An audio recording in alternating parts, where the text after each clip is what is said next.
coming to the school this morning, I just realized exactly 17 years ago, I joined the school, maybe at the same month and the same week. I'm very happy to be here. Back then, I'm a kid who is very shy. Right now, also, I'm shy.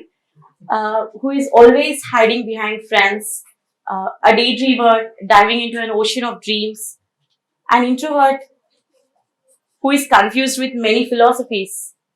That kid saw the whole world in the school and stepped into a real world with wisdom, courage, and wise company. Today I choose this stage to share her story, not any success story, because I believe stories to be told are of the self, which is beyond success and failure. Mainstream notion is a topic which finds volumes and debates across the globe. Here I want to confine to the world what I saw and am seeing. We belong to a nation that suffered for more than 50 years with post-independence chaos, poverty, unemployment, and corruption. Our family lineages from last few generations told us only about grow up, find a job, save money, get married, procure kids, and hibernate for the rest of their life, assuming that this is the definition of successful life. But is it really a successful life? I belong to a generation that saw the twilight hour of awakening from darkness of the mainstream notion of living and so-called successful and secure life. My great-grandfather belonged to a nation struggling for independence, and my grandfather saw a nation gathering its true form post-independence, whereas my father belongs to the times where the biggest unemployment hits the nation. I call my generation as the twilight generation because we the the real struggles were only the stories we heard in our forefathers.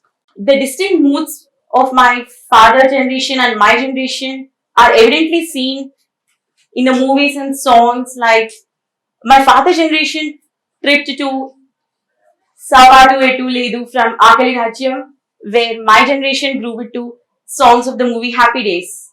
The appetite for passion, seeking, and exploring came back after many generations, gave my generation and me the hunger to see my life beyond mainstream notion.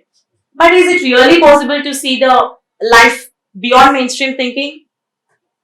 Here is a big challenge. As a woman of the nation, we were always told and taught that women are weak, vulnerable, and incapable to achieve, dream, or explore.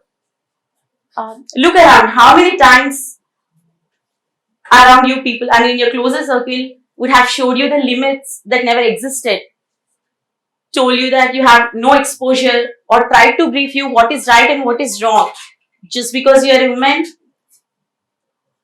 Adding to it, all the movies we saw, the stories we were told, and the society we perceived told us the same that women are not independent. I should compromise and settle for the less. Like darkness, there is light in every story. My mother is that divine light of my life.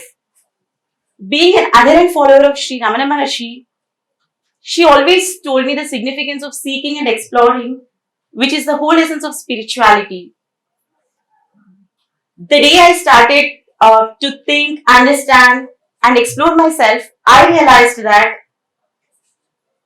mainstream establishments' notions are merely illusionary, and the real journey starts when you break all the barriers of finiteness towards infinity. This journey made me switch from BC to MPC, ECE to Triple E, engineering to interior designing, 9 to 6 job to a full-time startup, and that is the Maya Bazaar, a visual media and photography based studio which is prominent in the two Telugu states for the last 3 years. This is my magical space that I have created for myself, breaking all the mainstream notions along with my friend Shruti. My love, passion, right now there on my bazaar, yet this is not my establishment. Once a great man said, your name will not define you. But to introduce myself to you, my name is Anusha, co-founder of the My Bazaar. Thank you.